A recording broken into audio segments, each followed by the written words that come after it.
Bonjour, la vidéo d'aujourd'hui s'intitule « Les réactions responsables de la libération de l'énergie emmagasinée dans la matière organique ». La matière organique, c'est l'ensemble des composés carbonés. Essentiellement sont les glucides, les lipides et les protéines. Ces composés sont riches en énergie. Et pour libérer cette énergie, il faut dégrader la matière organique. Donc, dans ce chapitre, on va étudier les différents modes de dégradation. Donc, ce sont les réactions qui permettent de dégrader la matière organique pour libérer de l'énergie. Donc, les organismes hétérotrophes, ce sont les consommateurs. Ces consommateurs sont incapables de produire la matière organique à partir de la matière minérale.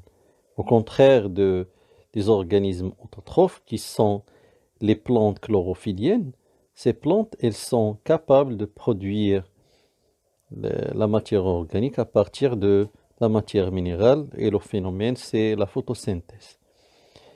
Ces organismes hétérotrophes, ils dégradent les aliments pour libérer de l'énergie emmagasinée ou bien stockée dans la matière organique. Il y a deux phénomènes qui permettent la dégradation de cette matière organique, qui sont la respiration cellulaire et la fermentation. La mise en évidence de la respiration cellulaire et de la fermentation.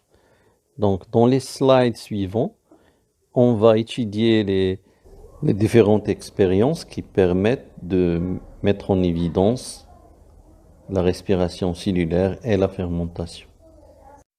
La mise en évidence de la respiration cellulaire. Expérience 1. On place dans le bioréacteur du diapositive EXAO. EXAO, c'est l'expérimentation assistée par ordinateur. Une solution de levure.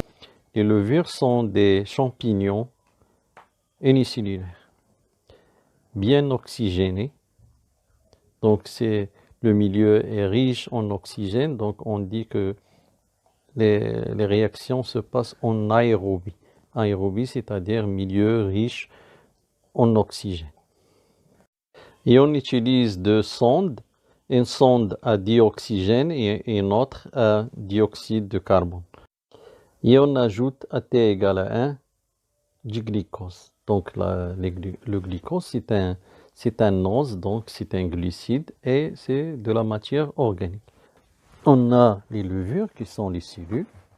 On a un milieu oxygéné, c'est-à-dire riche en oxygène, et on a la matière organique. Donc, et l'EXA facilite la tâche. Si au lieu de mesurer à chaque fois, on mesure la concentration d'oxygène et de CO2, l'EXA mesure les deux concentrations à chaque instant et remplit le tableau et transforme le tableau en un graphique. Donc, comme le montre la figure numéro 2. La figure numéro 2 montre le résultat obtenu.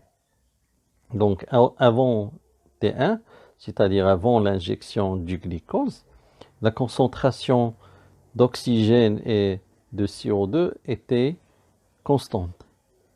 Et après l'injection du glucose, on a diminution de la concentration d'oxygène et augmentation de celle du CO2. Donc, comme on a déjà dit, avant l'injection du glucose, la concentration de dioxygène était stable, mais après l'injection du glucose, la concentration d'O2 diminue progressivement et celle du gaz carbonique augmente. Donc, qu'est-ce qu'on en déduit? On en déduit que le dioxygène est consommé par les levures pour dégrader le glucose. On dit que les levures respirent. Et le phénomène s'appelle la respiration cellulaire. Dans la diapositive suivante, on va étudier une expérience qui met en évidence la fermentation lactique, qui est un type de fermentation. Donc, on verse un échantillon du lait complet dans un récipient et on le remplit entièrement pour avoir des réactions anaérobies.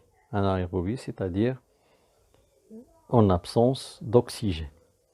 On met dans le récipient un pH mètre. On lit à l'EXAO, qui est l'expérimentation assistée par ordinateur, ce qui permet de mesurer le pH régulièrement et remplir le tableau et transformer le tableau en un graphique comme le montre la figure, afin de suivre l'acidité du lait durant la fermentation. Qu'est-ce que ça veut dire fermentation? C'est la transformation du glucose composé du lactose en acide lactique. Qu'est-ce que c'est que le lactose? C'est un holoside ou bien c'est un diholoside. Donc la formule générale du lactose, c'est un sucre. La formule générale, c'est C12H22O11. Le lactose, c'est le glucose lié au galactose. Le glucose et le galactose ont la même formule générale qui est C6H12O6. Donc le glucose qui forme le lactose va se transformer en acide lactique. Ce phénomène s'appelle la fermentation lactique et si le glucose se transforme en acide lactique, le pH diminue parce que le milieu devient acide. La figure 1 montre le résultat obtenu. Donc, qu'est-ce qu'on observe et qu'est-ce qu'on peut déduire? Donc, qu'est-ce qu'on observe? On observe que le pH du lait diminue, c'est-à-dire l'acidité du lait augmente. Donc, et qu'est-ce qu'on en déduit? On déduit que le glucose composé du lactose se dégrade par les lactobacilles. Ce sont des bactéries qui existent dans le lait, responsables de la transformation du glucose en acide lactique. Et ce phénomène s'appelle la fermentation lactique. Cette fermentation lactique, donc c'est un type de fermentation. Qu'est-ce que la fermentation? C'est une méthode de dégradation de la matière organique. Donc, quelle est la matière organique utilisée ici? C'est le glucose. Le glucose qui est un composé du lactose. Le glucose plus le galactose donne le lactose. Donc, quelles sont les cellules responsables de la dégradation de ce glucose? Elles sont les lactobacilles. Ces lactobacilles, ce sont des bactéries qui vivent dans le lait et qui sont responsables de la fermentation lactique, c'est-à-dire la transformation du glucose en acide lactique. La mise en évidence de la fermentation alcoolique. Donc, on met une solution de glucose dans une bouteille, on cultive des levures dans une solution de glucose. Et on met la préparation dans de l'eau chaude. Le milieu, il est anaérobie, donc absence d'oxygène. Donc, les résultats. On a diminution de la quantité du glucose, c'est-à-dire il est dégradé. On a rejet du gaz carbonique dans le tube et une légère augmentation de la température avec apparition de l'alcool dans le milieu. Donc, la figure 2 montre le protocole qui permet de mettre en évidence la présence d'alcool. Donc, dans cette expérience, on a les cellules qui sont les levures, on a la matière organique qui est le glucose, on a milieu anaérobique, donc absence d'oxygène, donc le résultat, on a fermentation. Le type de fermentation qu'on a, c'est la fermentation alcoolique. Pourquoi alcoolique? Parce que le glucose, elle se transforme en alcool avec rejet de CO2. Donc, le phénomène s'appelle la fermentation alcoolique. Donc, la fermentation alcoolique, c'est la transformation du glucose en alcool avec rejet de CO2. Et ceci se passe dans un milieu pauvre en oxygène. Il s'appelle milieu anaérobique. Dans le slide suivant, on a comparaison entre la fermentation lactique et la fermentation alcoolique.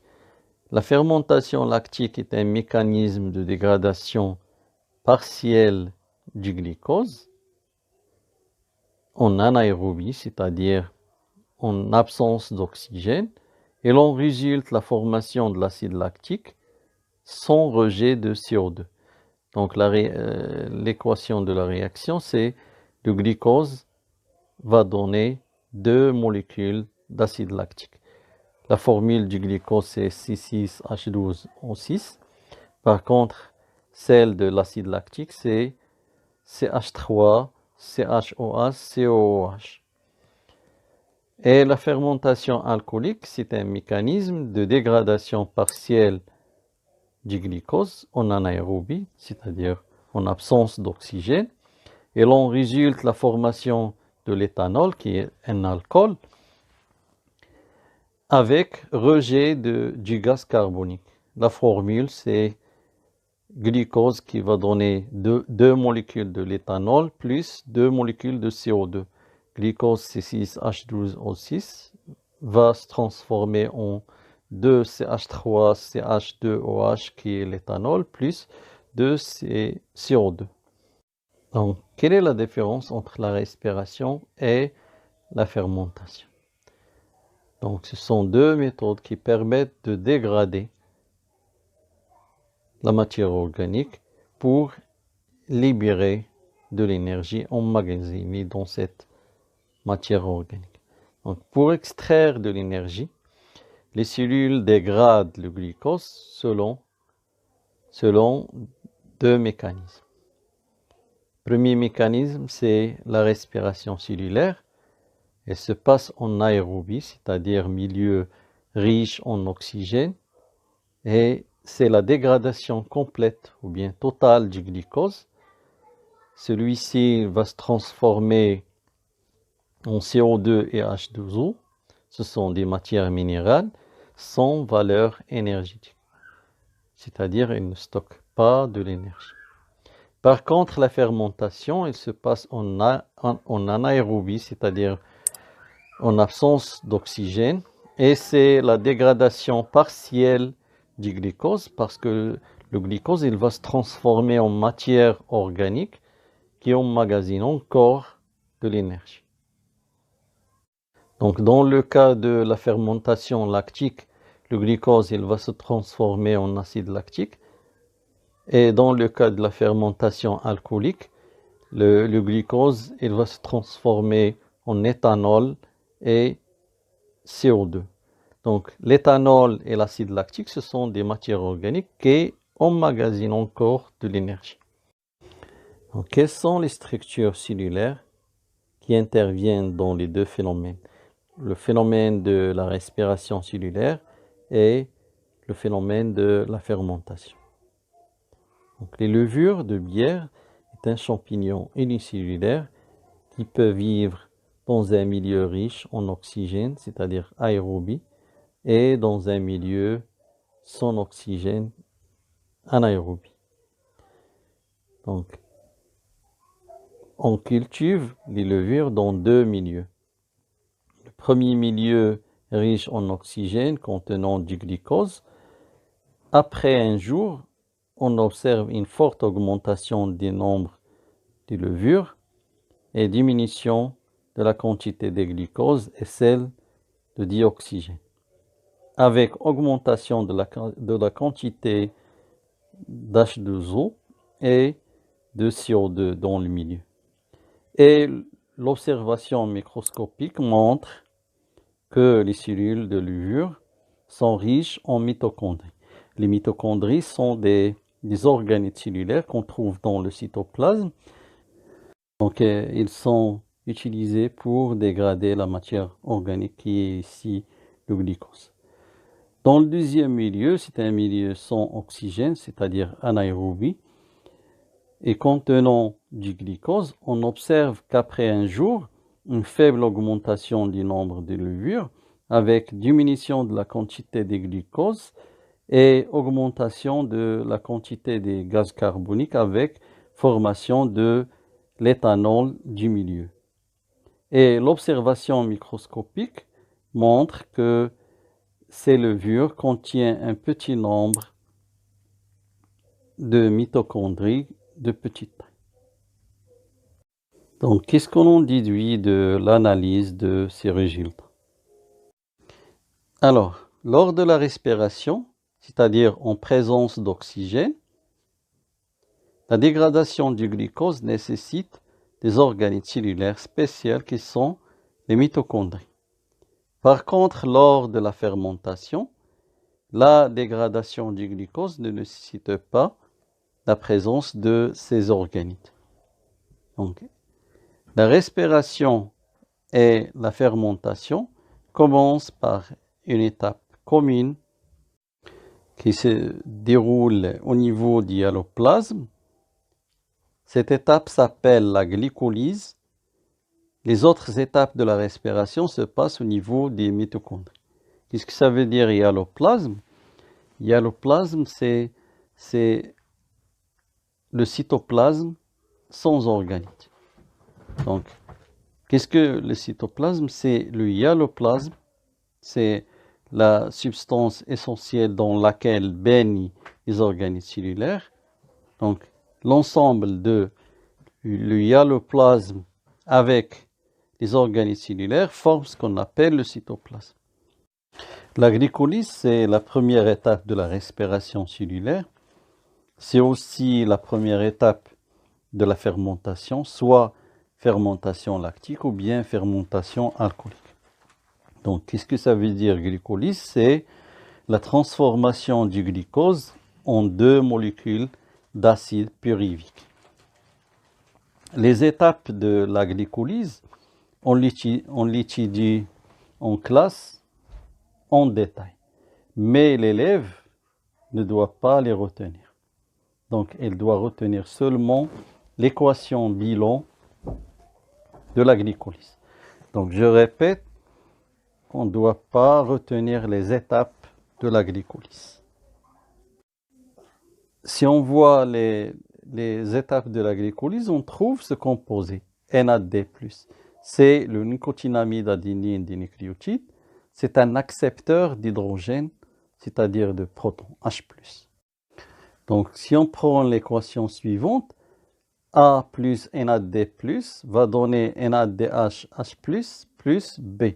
Donc, le composé A se transforme en composé B et le NAD+, va se transformer en NADH, H+. Donc, dans cette réaction, le composé A subit une déshydrogénation par une enzyme qui est le déshydrogénase pour se transformer en composé B, et les protons arrachés du composé A sont acceptés par le NAD+, qui est un accepteur d'hydrogène, qui va se transformer en NADH, H+. Le diapo suivante montre l'équation bilan de la glycolyse. Donc, une molécule de glucose plus 2 ADP plus 2 PI plus 2 NAD+, va donner 2 molécules d'acide pyruvique plus 2 ATP plus 2 NADH, H+. C'est l'équation bilan de la glycolyse. On doit la retenir. Le bilan énergétique de la glycolyse égale 2 ATP. Celui de la fermentation égale aussi à 2 ATP. C'est la dernière diapositive. Merci de votre attention.